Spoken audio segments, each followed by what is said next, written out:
Hello everyone, Lindsay here, the Frugal Crafter, for our live Friday broadcast, back from a week off while I was at the Heirloom Stamp Show. And I've got Sarah here with me today. Hi! And we are ready to do some nautical painting, kind of. It's going to be 3 boats that are sitting on the land. They're a little past their prime, so it'll be fun to do some textures and whatnot. It's not playing on my side. Oh, that's right. You've got a delay. Oh, that's You're on right. 30-second delay. See what happens when you take a week off? I know, we're so out of practice. Let us know in the comments if you can hear us all right and if the screen looks good. We had a few, during our testing rounds, we were getting some intermittent trouble, so let us know if we're broadcasting well or not. And also make sure you hit that like button, and if you're not already, become a subscriber, and you could paint with us live every Friday or just join in on the fun every day for a new tutorial. This video is brought to you by jerrysartorama.com. We'll be using the Turner watercolors that we use most weeks, and we'll be using some Mimic brushes, but you can use whatever you have on hand. I'm also using one flat, it's actually one of my acrylic brushes, just for some texture and some rocks later on. I also want to let you know that all classes are 50% off at Craftsy. There's a link in the video description if you want to help support my channel. If you purchase any classes, it doesn't even have to be mine, if you purchase any teacher's classes, you will get the savings, and it does help my channel, and I do appreciate it. So we're going to start off by wetting the sky. And the pattern is available on my website, and there's a link in the video description for that if you want to trace it or freehand it. And there's also a link to the reference photo if you want to have that to go by. I'm wetting right over the masts on the boats here because I want to definitely be able to see sky through them. Just take a little care as you wet around them to make sure that you're not getting water on the boat. Because with watercolors, the water will go wherever the paper's wet. So you want to kind of guide it a little bit that way. We're going to go right down to the horizon line and wet the entire sky with clean water. I dipped into my dirty water, but luckily it was kind of blue, so it's okay. And if you have any questions, go ahead and just type in all caps in the comments section, and Sarah can ask me anything that's on your mind. Painting related. Well, people might have questions about the stamp show too. Oh, that's okay. That's fine. So. Yeah, that was such a fun weekend. I came back exhausted though. I think I need a vacation from my vacation. I'm going to take a little ultramarine blue and a little phthalo blue and mix them together because I kind of need more of a neutral. The ultra is a little too purple and the phthalo is a little too green, so that's going to give me a nice neutral, pretty blue. And I'm just going to kind of put some here and there on the top part of my paper. And I probably have enough right there to do the whole sky. So I'm just kind of spreading it out a little bit, leaving gaps for the clouds. You want your skies to be darker at the top because it gives you a little bit more perspective and looks a little more natural. Hi, Gracie Shack 1. Hi, Lindsay. Can you tell me what people mean by light, fast, and watercolor paint? Nice to be back home and watching you live. Oh, wonderful. I'm glad you had a safe holiday. Light fast just refers to how long it's going to take that paint to fade. Usually there'll be a star system, either 1, 2, or 3 stars on your paint, but make sure you check because they don't all run by the same rules. But generally a number 1 is excellent, meaning 150 years or more. 2 is good, meaning about 100 years, and 3 is less than 100 years, not really considered to be suitable for art. Now I'm going to take some Pyrolle red, which is kind of like a cadmium red, and mix that with some of my blue to get kind of like a grayish purple. And I have quite a bit of water on my brush, so it's not going to be too dark, and I'm just going to kind of paint the bottom sides of some clouds. It's really light, just dabbing it in there. And and you're probably thinking, why isn't that bright? Because we're using red and blue. It's because the Pyrolle red or cadmium red is much more orange, and and that phthalo blue is very green. So the red and the green kind of cancel each other out there.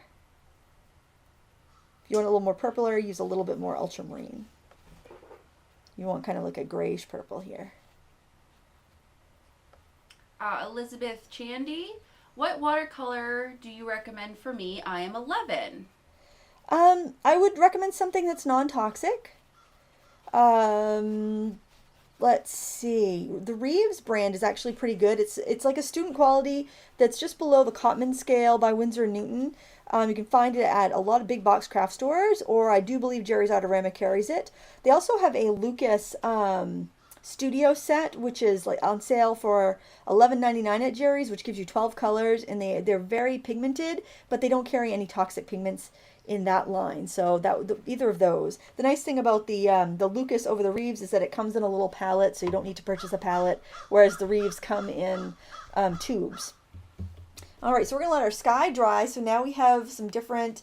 We got some white, we've got some shadows, we've got some blue. If you lost your white, go ahead with the paper towel and you can blot away little clouds. I'm really kind of happy with mine, but I will show you right here what I mean there. Just dab it. And you want to do that while it's wet because we have some phthalo blue in the sky and that will stain our paper. So we don't want to wait because we have phthalo blue. We can't lift it back up later too easily.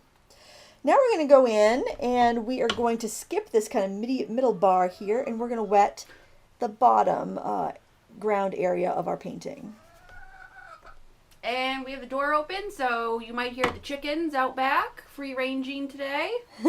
Yes, you will. And we have one chicken has gone broody, which means it just wants to sit on eggs, and it doesn't want any of the other chickens or people to go around the eggs. And I went out today because I was kind of concerned that it hasn't been eating. And I went, and we have 2 boxes for them to lay their eggs in. It's usually plenty. And one chicken was laying an egg in one box, and the broody one was in another box, and there was a big chicken trying to practically lay an egg on top of the broody one because it would not move. So I took out the broody chicken and put it by the water and dipped its beak in so it would force it to drink and eat because, On a different note, Ian Jackson, are there any section at this stage that you would mask or wax resist? Not for this one. If any of these colors get into the boat, it's not a big deal. These are old boats and they're going to be weathered, so any green that gets in there is going to look like algae or moss, so I'm not really concerned with that. I'm going to go in with some yellow ochre, and I'm just going to put some in there. I really want my colors to stay fresh and mix on the paper. I really want this yellow ochre more to the front just because it's going to help add a little bit of depth. Now I'm going to grab a little sap green, that into the mid-tones and bring it down towards the yellow. This is a pretty light colored composition, so if you want your colors more intense, you want to put them in darker at this point.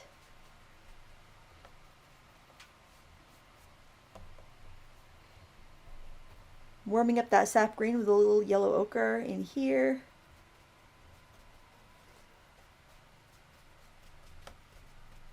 And I want there to be, in the reference photo, it almost looks like these boats are out in the middle of a field, but I really want it to feel like it's maybe on the edge of the shore. So I'm going to put some more yellow ochre down here, down by the corner, and I'm going to put some burnt sienna into that, just to kind of look like it could be some wet, sandy, beachy areas, marshy. And then I'm going to add a little bit of the phthalo blue that we were using, just to look like there's maybe some water that's reflecting the sky color. Don't have to put too much on there, just give it that hint that you're near the shore at least. And then we're going to do some sap green and Prussian blue together. And we're going to put in these this bar of trees back here.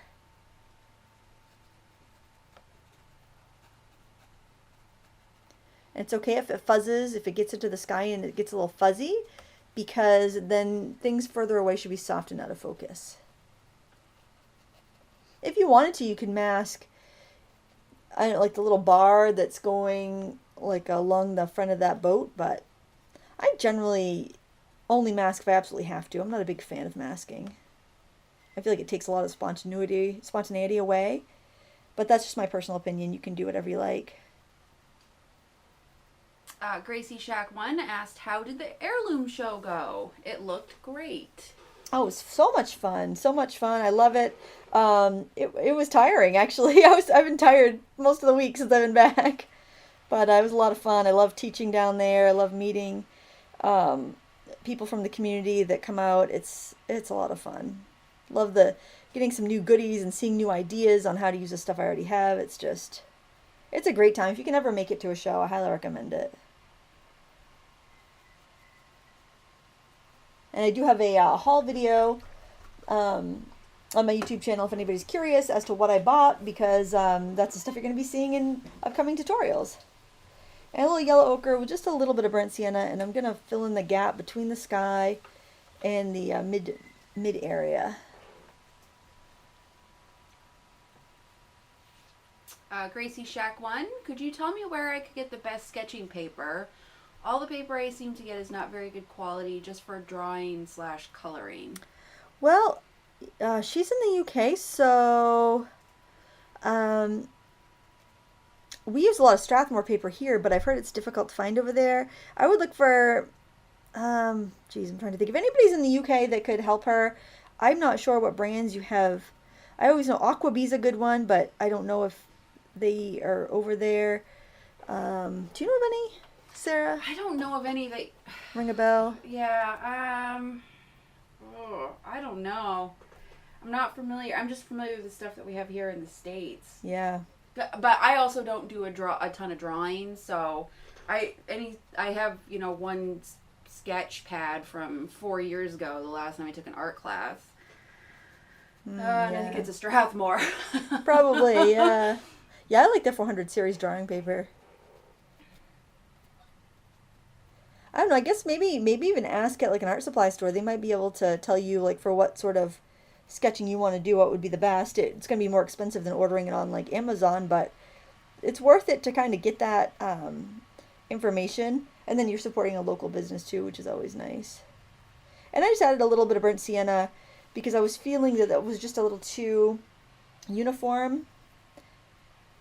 I might add in a little bit more Prussian blue too. Help cool it down and push it back. I think I need a little bit something. Maybe I'll put a mountain over here because it's looking all like about the same height, and I don't really like that. So I'm going to build that up over there a little bit.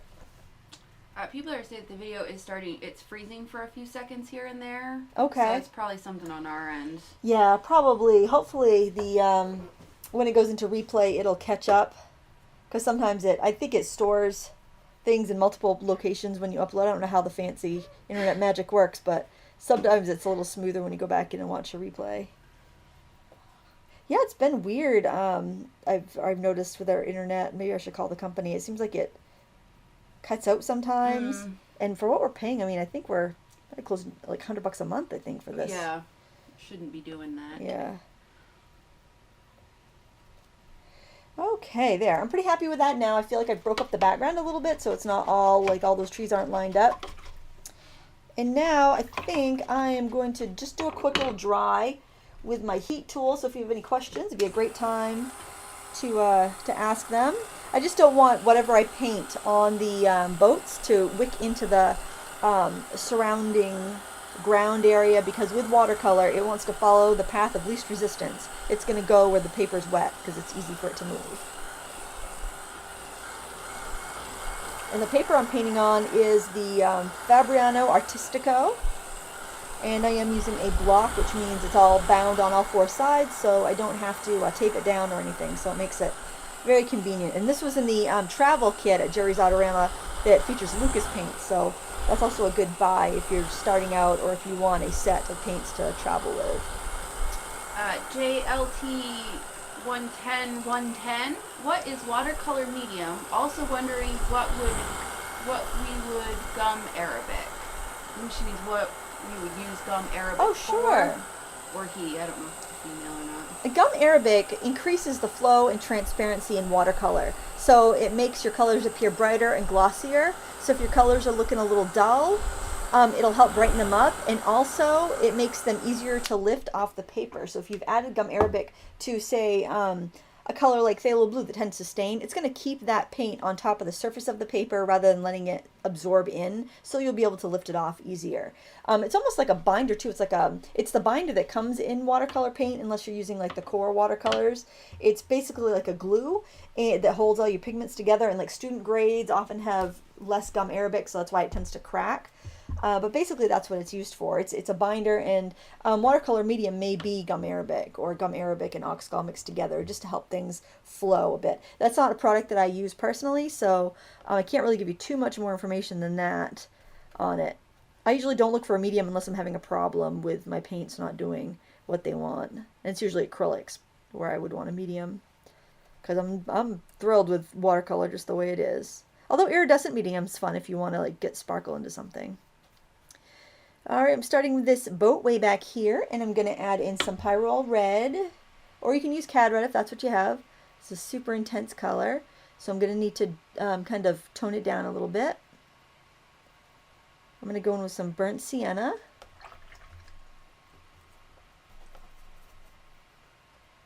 Anupriya, what paper do you prefer while using watercolors? My most favorite is Arches.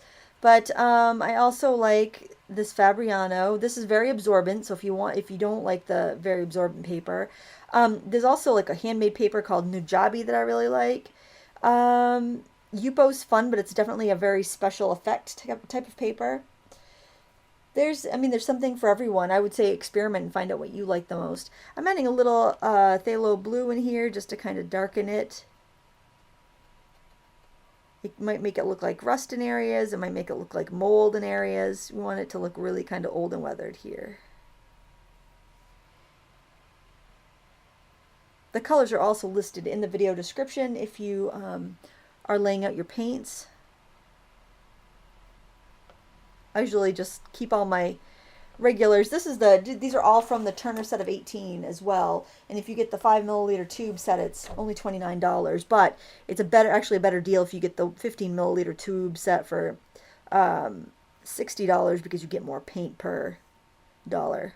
But if you're just starting out, these are going to last you quite a while, so I wouldn't feel pressured to get the bigger one if you just want to try them. Sherry French, Lindsay, my first painting was your beach scene with palm tree coming out of the left-hand side. Oh, yeah. My husband saw me picking hairs from the painting. He immediately bought me new brushes Aww. and paper. Oh, nice. Sierra Griffith, do you recommend blending colors to create more colors or buy colors in tubes? I recommend starting with a limited palette and mixing your own, because you're going to learn a lot more about color. A lot of colors are manufactured because people will buy them, not because you need them. Now, certain colors do have certain properties, which, you might be able to mix the same color, but the granulation of it or the way it looks in different lights would be, unique and different.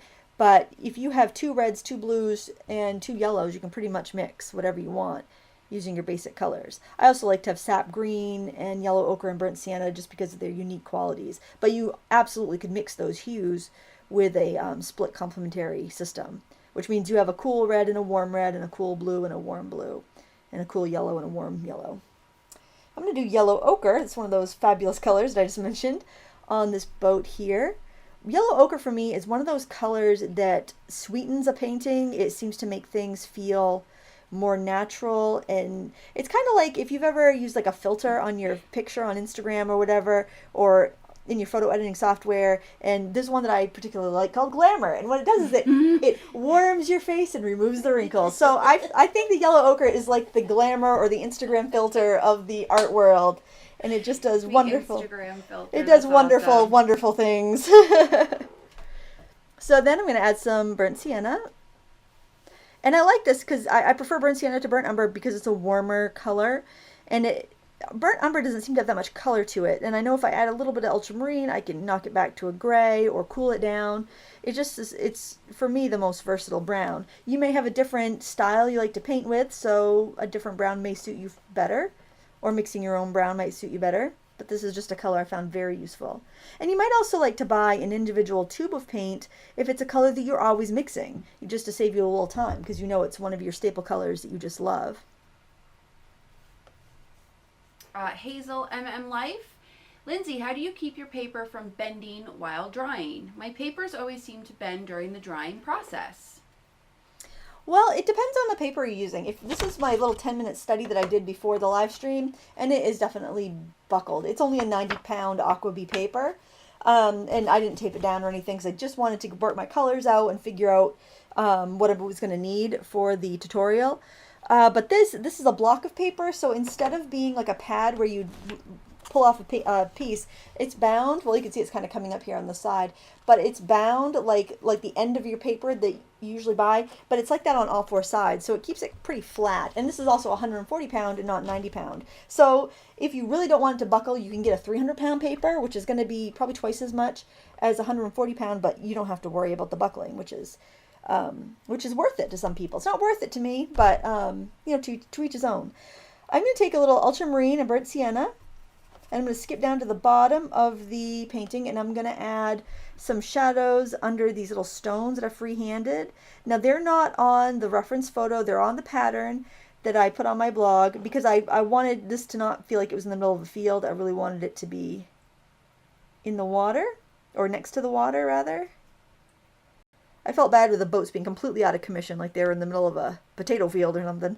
So I felt like, well, they gotta have some hope here that they might actually see the water again. They might. And I'm still using a fairly big brush. This is a number 12 round Mimic Kolinsky. And if you're a beginner, I probably wouldn't recommend these brushes. They hold so much water and paint, and sometimes beginners get in trouble when they have too much water on their brush and they dilute things and then their paint goes crazy and they can't control it. So I would recommend an Aqualon, Royal Atlantical Aqualon or Majestic brush if you're an absolute beginner. Then graduate to these once you've figured out how to control your paint. Every material has its best uses for something or someone. But I love that I can like paint for miles without reloading my brush with these synthetic brushes. They act like animal hair, but they have no animal fur in them, but they still perform the same way, which I just adore.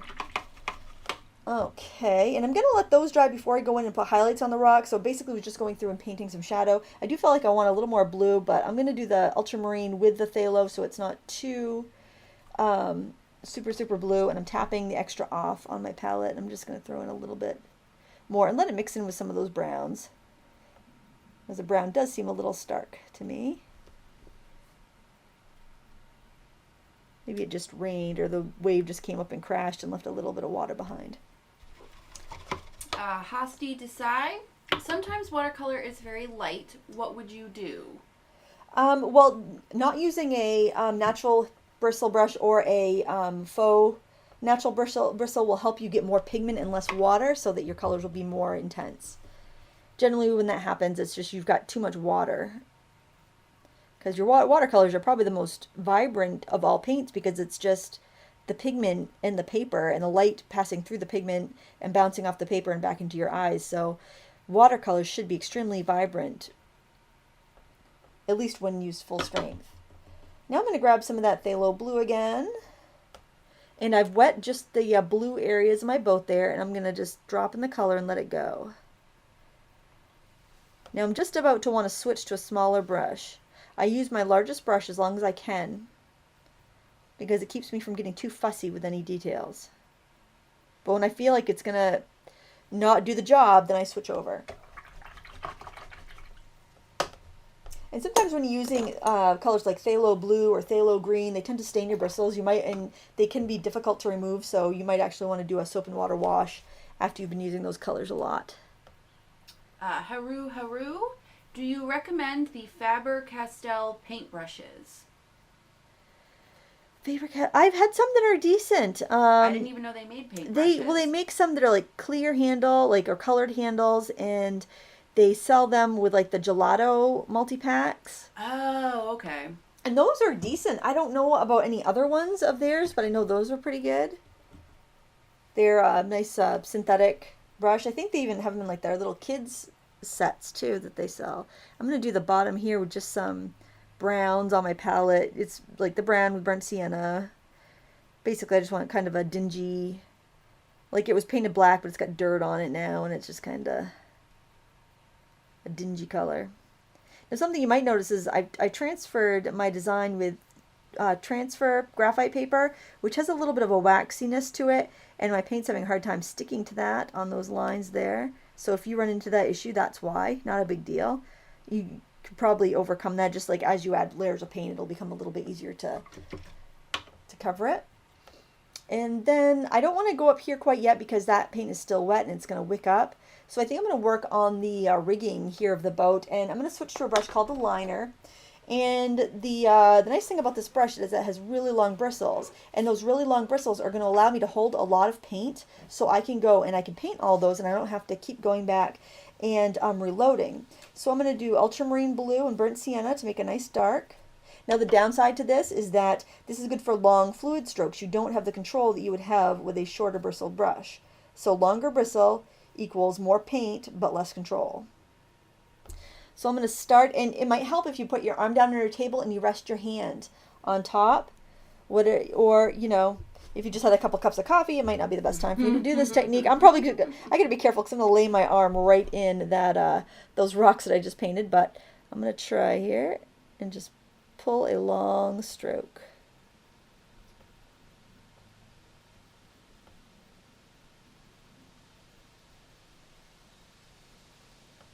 And you can work pretty quickly. It'll keep feeding out paint for like fairly quickly.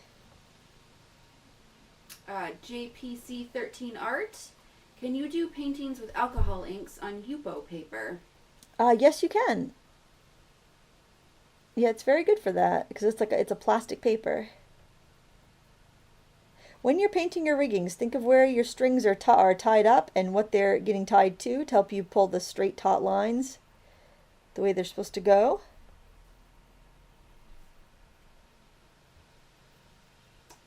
Anu Priya, what brand of watercolor would you recommend for a beginner? The Lucas is good. It's high quality and it's not that expensive. And also the Turner, which I'm using today, is high quality and not very expensive. I want to work on the grass a little bit more because it's pretty light. And I think I want to go back to my big, you know what? I think I'm going to go to a flat brush actually. I'm going to go to a 3/4 inch wash.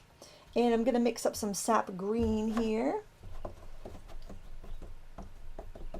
And I'm going to start adding, I'm just going to add tap in some ground underneath this little boat here. Now I'm going to show you a technique once I can pull this out a little bit and have a little bit of a drier brush. I'm going to show you a couple techniques.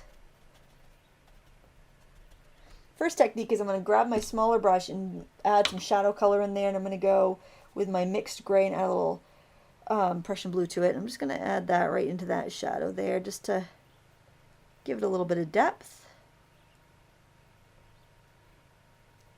Kelly Ann Jones, how do you learn to mix the right colors? Is it from practice or is there a formula? Practice. And I'd like to remind people, please type your questions in all caps. I know I've been missing some, but most people aren't typing them in caps, so I'm not necessarily catching all the questions.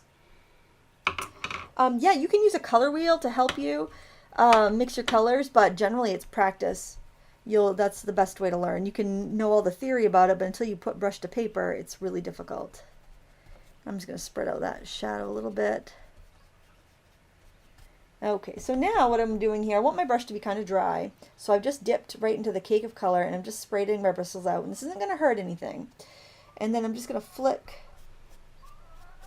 I need a little bit more water in there. I just want to make it, I want to have individual blades of grass.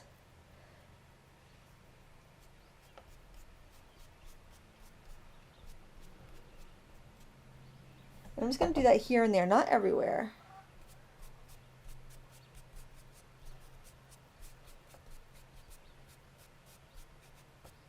And only in this kind of mid area here where we'd actually be able to see some of that.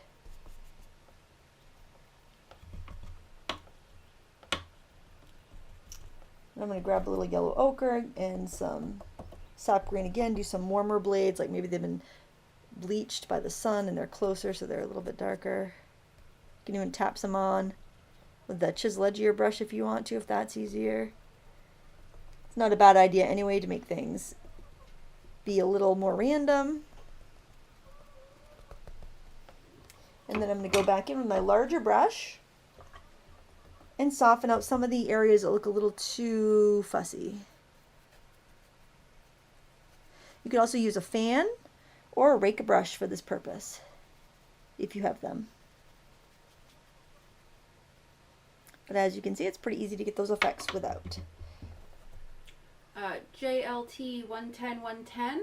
I have a set of watercolor pencils from China. They have no numbers. Any ideas for marking them? Also, can I paint 5x7 sheets of watercolor paper than just a card base? Maybe as a card base? Sure. They make they watercolor card, with just the watercolor paper, right? Right, yeah, that's like the Strathmore cards that I use are just, it's just Strathmore watercolor paper. Just cut.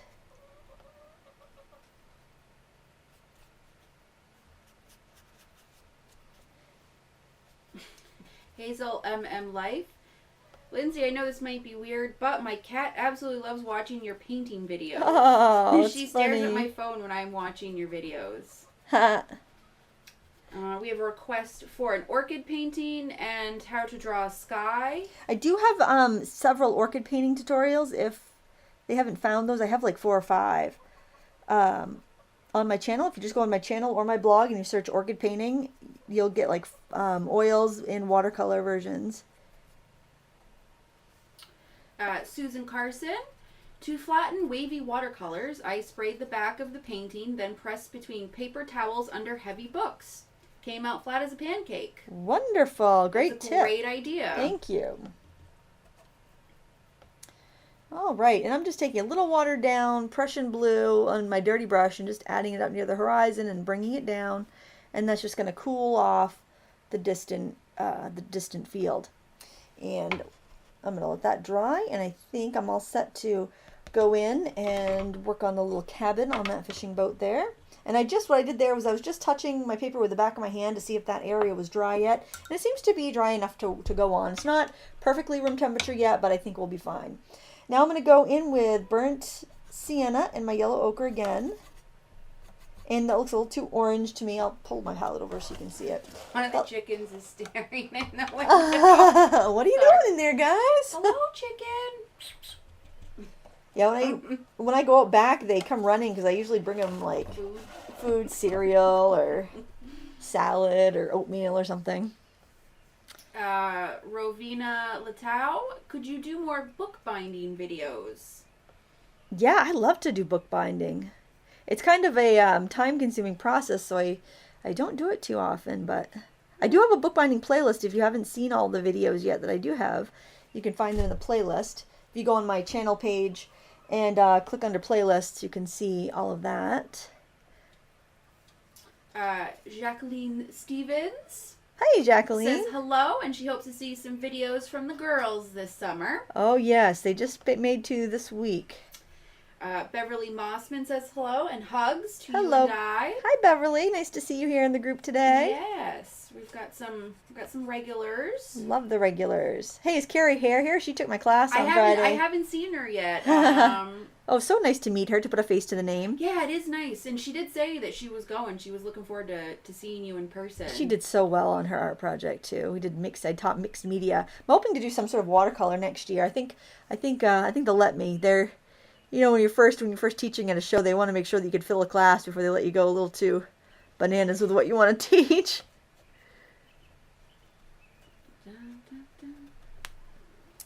And I think I'm going to dab on some darker burnt sienna, just less watery. What are you giggling about over there? Phyllis Mosley. Sarah, I live in Maine. Where did summer go? I don't know, but I wish it would come back because I guess we can't complain, but it was nice having those 75, 80-degree days. I wish they were back. We had our winter coats on last night watching a baseball game. Actually, I got out. Maisie was pitching. I got out, watched her pitch, and I went right back in the truck. I'm like, okay. I can't. I gotta watch from the truck. It's too cold. I'm a wimp. Well, yesterday I was like, oh, I'll go for a walk, and then I put my head outside and was like, nope, and stuck it back in, and sat on the couch and watched some Doctor Who episodes. Oh, that sounds nice. While while working on a cross stitch project. So that's as far as I got yesterday. I don't blame you. Oh my gosh. I did run the dishwasher. Well, I undertook the project of painting my sofa, which is not a DIY project for the faint of heart. I decided I didn't have enough paint, so I got more paint on order. I've got a halfway painted sofa. My husband's giving me funny looks when he comes in the house. But he's very patient. Yeah, he is. Gracie Shack 1. How can you get over a bad painting day? And I tend to be my own worst critic. How can I get over this stumbling block? Oh, boy. Walk away. Yeah, walk away. Do something else. I find cleaning, like I'll clean my craft area, because usually I'll find other things that I want to work on, or at least I'll like, hey, even bad painting is better than good cleaning, so, that gets me back to creating again. Rovina Latau, how do you clean your acrylic paintbrushes? I use Master's brush cleaner. It's in a cream colored little plastic container with a little cake inside, and that works great. I rinse them out in water and keep them in the water until I'm ready to wash them, and then I just use that brush cleaner, and it works really well. And you can get that in any craft supply store. You can get it at Jerry's. They make it in different sizes. I don't get the big tubs because you don't go through it that quickly, and if you don't drain it out good, it can get gummy and gross. So I think that I'm good with just dealing with the smaller little tubes of it. And I don't use artist acrylic, but I use craft acrylic for projects. I'll just use either a little hand soap or a little Dawn dish detergent and rub them in the palm of my hand. Oh yeah. Because I don't have any special paint cleaning, but I find that works really well because you can get, it loosens everything up, and either the hand soap or Dawn doesn't ruin the bristles. Mm-hmm. I also don't have expensive paintbrushes, so, but for those who don't, or more my speed with acrylic paint. Well, lava soap works really well too. It does have pumice in it, so it might flag your bristles. So I would be a little cautious, but it does really cut the grease good. And even if I don't clean my brushes with it, it gets the stuff off my hands, which can linger for quite a while. Yes. John also they have an orange hand soap. Oh yeah, is that Gojo? Is that what it's called? That's what John has in the shop. That works pretty well. I don't think it has any grit in it, but whatever's in it helps break up all the junk on your hands. Yeah.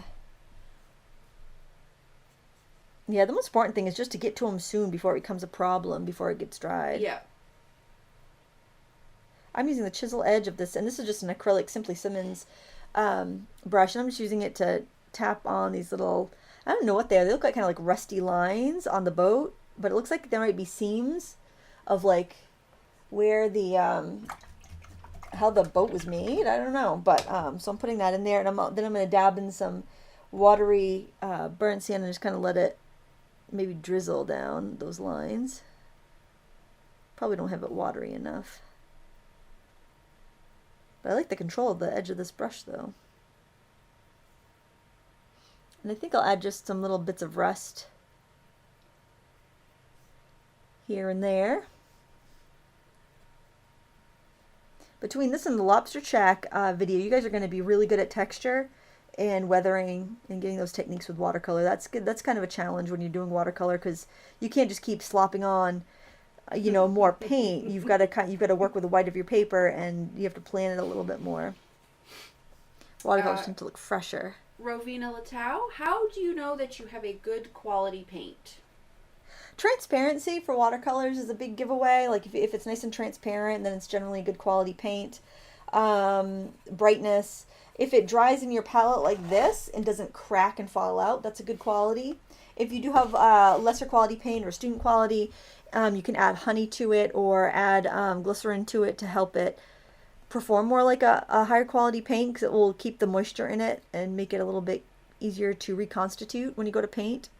Usually if you wet your brush and you put it on the cake of color, if it pops right up, if it releases color really well, then it's a good quality paint. Looking at the light fastness ratings, most good, reputable brands that you buy from, like kind of if you think of like famous brands, those are going to be good quality because they're not going to skimp on materials. That's how they got their reputation, is by using good quality stuff. But everyone has their own favorites because of the different abilities each thing has. All right, we're going to move down to this boat now, and we are going to mix up some burnt sienna and ultramarine blue and get ourselves a nice dark. It's kind of nice using two different shades of blue here. Usually we'll do one or the other, but it's nice to have both of them going. So what I have here is a nice dark, and I'm going to go into the back area of the boat and paint that dark. So we're shading here. We're giving it that, it's getting caught in the shadows there. Our light source is over. It's kind of like coming in like that. So, well, yeah, it's kind of like coming in that way. So we'd have some shadow over there and behind the boats like that. So it's coming from behind the boat. So we get the shadow inside the boat here. And again, refer to the reference photo that I linked in the video description for more information.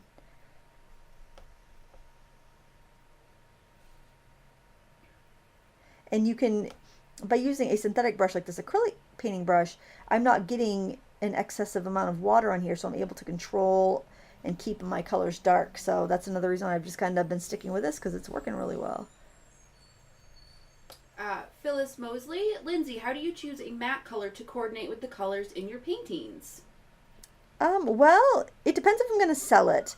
If I'm matting it to sell, I'll often go with white just because most people prefer white. And actually white, cream, and black are probably the colors I use the most. But I try to find something that pulls the color from the image in a flattering way that doesn't distract. You don't want a color that's going to distract from your painting.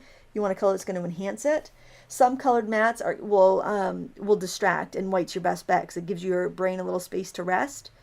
But other times, using maybe a yellow ochre or cream colored matte really pulls out the design because it gives you that little extra, it makes a color seem more prominent that's in here. Like if I used a red matte, it would make that boat seem a little bit more vivid. It would pull out anytime I use that red in here. So it just depends on your own personal aesthetic. If you know you're keeping it and you want to hang it in a certain room, then and that room has a lot of that red color in it, you might want to matte it in red and use like a tan that matches one of the boats in there as your frame.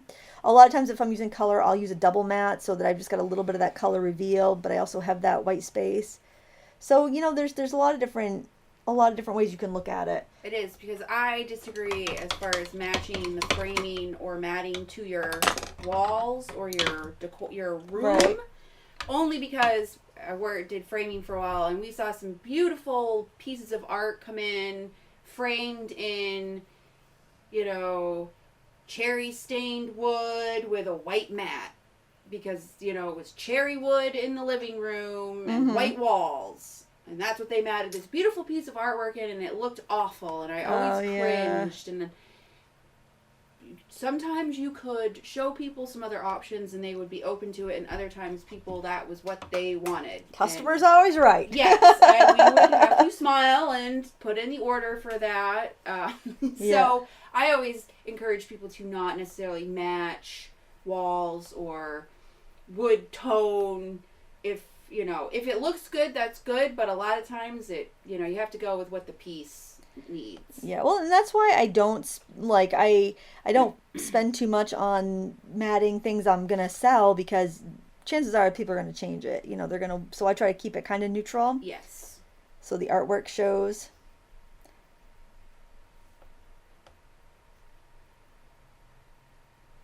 But if you have a decor that you've got a sofa that's that color and you've got accent pieces of that color, absolutely. And you have it in the painting as well, then that works out really well.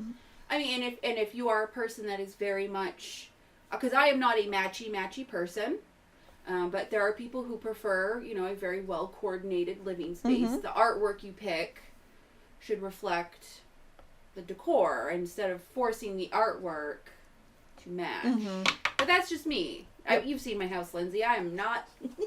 But you have a lot of earth tones going, though. Lots of rich earth tones. Yes, but nothing is. I don't have sets of anything. Eclectic. Yes, I like eclectic. I like eclectic too. I'm doing the bottom of this boat with a little bit of the burnt sienna with less ultramarine because I don't want it too dark. I'm just going to drag some of that up into the ribs of the boat. Hasti Desai, I apologize if I mispronounced your name, is outlining a watercolor painting important, or there's no need to give it a black outline or a border? Outlining. I don't know. What do you mean? I'm assuming outlining like the images, like you know how if you do illustration, there's usually a black outline around whatever the image is. I think it's personal preference. You don't have to do it. Some people like it, some people don't. Some people can't stand their pencil lines and they erase them after they're done painting. Complete personal preference, I think.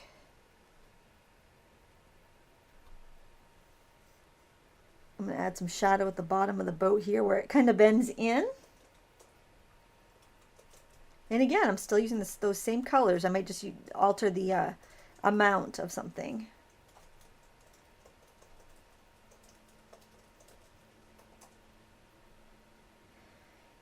And I feel like I want a little bit of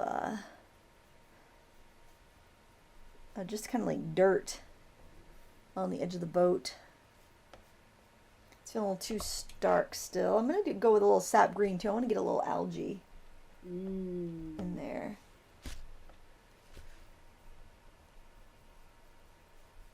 We have several people working on the Lobster Shack painting today. Oh, good. Oh, that was fun. That was fun. I saw somebody do it in colored pencils, and they shared it on Craftsy, and that was beautiful. Nice. That would be a fun one to do in color pencil. Yeah, because of all the texture. Yeah. Yeah, it's a bit of a challenge to do all that texture in watercolor, and that's something. I mean, you can always grab another media like a colored pencil, and go over it, and get your work to the point where you want it with another media. There's nothing wrong with it. Only if you're trying to exhibit it as a watercolor, that's the only time you're going to have any problem with it. I'm going to let that dry a bit, and then I'm going to redefine the bottom inside of the boat. But while I'm waiting, I'm going to go and add some shadows on the ground, and I'm going to go with I'm just going to add sap green to that burnt sienna ultramarine blue mix that I've already made, and I think I'll add a little Prussian blue into that too. And I was just cleaning up my palette using the stuff I already had out. And I'm going to go in next to this boat here, pull it away from that one next to it, add a little bit over here that I'll spread out in a second, and add some of that here. And then clean my brush, and I'll drag the shadows out a little bit.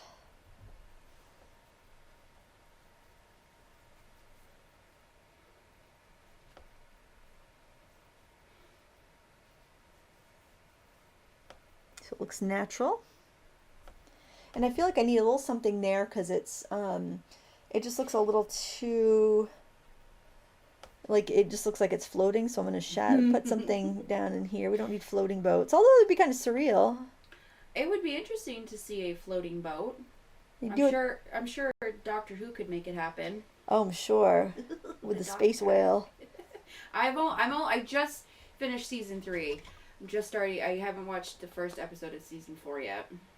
Of the reboot? Yeah, with Mr. Tennant. Oh, yes. Sherry French, because of the videos, I no longer see the color white. I see blues, grays, lavenders, etc., but not white. Oh, good for you. Yep. DVGV, is there some way I can share my paintings for feedback? Yeah, you can share them right on the Facebook page. There's a place where you can visit it, where you could just post there, just right on the page. If you don't want to share them with the world, I do recommend that you share them with everyone because it really helps, other people when they can, help and chime in and stuff. And people are very nice. I haven't never seen anyone be nasty. The Frugal Crafter community is very supportive. Yeah. Or you can send me a message on Facebook. I am not the quickest to respond to messages on Facebook. I will warn you. But that's a great way to do it. I try my best, but I have a lot going on, and social media kind of takes the back seat. But I just want to be honest. You'll get quicker feedback by posting on the page. Crazy Evil Turtle, how do you shadow yellows, like yellow flowers? What colors would you use? You can do like greens. You can do purples. You just got to watch out for mud. Greens are usually an easier bet just because it's not going to make mud. Sometimes like a cerulean blue, like a very like I'll show you here, like this color right here, if you water that down, maybe add a touch of magenta to it so you have a very blue based purple, but that's very weak. You can overlay with that, glaze over with it, and get yourself a nice shadow. Those would be my top recommendations. I'm going to go back to the liner because I want to do the rest of these, this rigging here, and we're just about done actually. And I'm going back in with my, I'm going to do burnt sienna in ultramarine blue. Sarah Scara, do you sell these live paintings? It's funny. I was just thinking about that yesterday as I went to the post office too. And our local postmaster did not believe that New Zealand was a country. But all right, nice. So yeah, so I shipped a painting out to New Zealand. But it's so funny because the live ones, people usually, I don't advertise it, but I do, and people usually email me and ask if I will sell that one, and I always do. So if you are interested, you can email me. My email address is on my blog or my YouTube channel, and yeah, I do. This one, this size, is usually about $35. Ones are a little bit smaller, $25, and the 12 by 16s are $50 plus shipping. So, yep, just let me know, because otherwise I just mat it and take it down to my shop and sell it there. Sharon has chalk. Lindsay, have you ever used Terraskin paper? Yes, I have. It's very interesting. I've only had a small sample of it to use, but it's so funny because it's kind of toothy because like it grips your media, but it's very smooth at the same time. It's a stone-based paper. It's very interesting. It works with pastel. It works with watercolor. It's a very versatile paper. And it's supposedly made of stone and doesn't use very much water to produce. I've never even heard of this stuff. It does feel a little gimmicky to me. Like it's not something that I want to use all the time, but it was very interesting. Deanna DIY 22. What's your favorite watercolor to use? I really like M. Graham. And I think part of that is just because it's what I got first when I bought like my first professional watercolors. But there's tons of great ones. I like these Turners. I'd like to get more of the Turners. I just have the set of 18. I would like to experiment with some of their other colors. I just haven't gotten around to it yet. Because the price can't be beat, which I like that. I like that you can get a quality. You don't have to worry about wasting it because the price isn't too bad. But yeah, I like that. I like Da Vinci. I like Lucas is all right. It's not my absolute favorite because I really like transparency and it's a little more opaque than I like. But it's very highly pigmented and a very inexpensive paint. So, you could definitely paint with it with confidence. It kind of reminds me of the Prima paints. Definitely the Student Lucas reminds me of the Prima paints just because of the opacity, but some people prefer a little more of an opaque gouache-like paint. It's personal preference.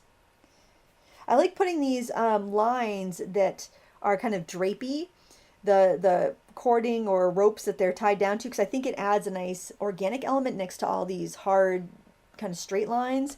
So see if you can find a way to incorporate some of those whenever you have a painting that's a little bit too harsh. Now there was kind of an anchor off of that boat, and I think I'm going to turn it into a rope instead, because when I think of adding something like that to that painting, it doesn't really, I don't think I want to put it there. So I'm going to omit that detail that I put in the pattern, and I'm going to turn that into a rope just kind of draped off or pulled from the edge of the boat. Ian Jackson just got some Derwent 24 set Aquatone pencils and thinks they're great. Oh, good. Joe Maskey loves the Lobster Shack and loves learning to render wood grain in different media. Oh, it is fun, isn't it? I need a bigger brush now. I want to play with a little more paint. I'm going in with my dark that I just made for the rigging, and I'm just going to add some shadows onto that boat back there. Denise Shergold. Hi, I am in the UK and I suggest the SAA company for all types of paper and all art products. Oh, they have a good YouTube channel too. They have a lot of, they must sell DVDs because they'll put clips of their DVDs, I think. Mm-hmm. They also have tutorials on a lot of different products too that they sell. So yes, I bet that is a good shop to buy from. if their YouTube channel's any indication.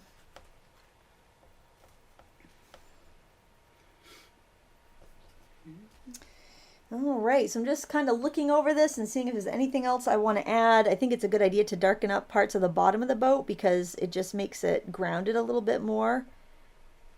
And I want it to still remain kind of weathered looking, so I'm just kind of dabbing in some of that darker color that I just made. And I wanted to define, making up a little bit more of that burnt sienna ultramarine mix so I can define the bottom of that boat there, which is looking a little too mushy. I always wanted a flat bottom fishing boat like this, even though I don't fish. It just seems like it would be kind of fun to have one. I prefer a party boat. Oh, well, I would prefer a party boat, but I think I'm more of the flat bottom fishing boat budget type of boater. Well,